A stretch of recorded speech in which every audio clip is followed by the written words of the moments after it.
মুর্শিদাবাদ থানার অন্তর্গত বেলডাঙ্গার এক এলাকায় সাত সকালে বোমা বিস্ফোরণে আতঙ্কিত এলাকাবাসী। সামনে লোকসভা ভোট, আর এই ভোটকে কেন্দ্র করে বোমা মজুতের খবর বারে বারে উঠে আসছে। ঝুনকা এলাকার একটি বাড়ির সারগাদার মধ্যে কিছু বোমা লুকোনো ছিল এবং হঠাৎই প্রখর রৌদ্রের কারণে সেটি বিস্ফোরণ ঘটে যায়।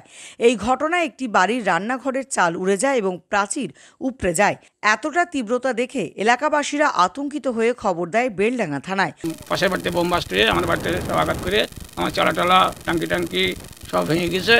আমি সেখান থেকে ছুটে এসে দেখছি তো এখানে থানায় গিয়েছে। থানায় বলে হ্যাঁ ওখানে পুলিশ গিয়েছে। আমি এসে দেখলাম হ্যাঁ পুলিশ আছে। এই ইনকোয়ারি পুলিশ করে চলে গেছে। আমার বাড়ি আসেনি, ওই দিক থেকে ইনকোয়ারি করে চলে গেছে। আপনার বাড়ির পাশে তো বোমা মজুত রাখা হয়েছিল, হ্যাঁ তারা রেখেছিল কি?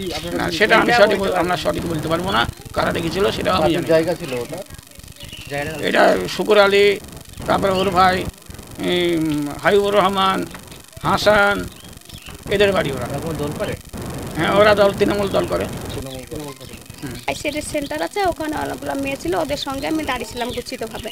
আমার এমন সময় একবারে বিক্রম আওয়াজ হয়ে একবারে বিশাল আওয়াজ হয়ে এদিকে বাস্ট হয়ে আমার বাড়িঘর এভাবে ভাঙচুর করে দিয়ে গেল। আমার পায়খানার টাঙ্কি ভাঙচুর করলো। আমাদের তো জীবনের আশঙ্কা আছে, এই কাজগুলো কে করলো?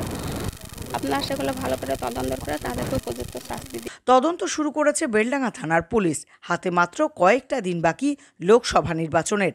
মুর্শিদাবাদের নির্বাচন কতটা শান্তি শৃঙ্খলাভাবে হবে সেটা নিয়েই উঠছে প্রশ্ন।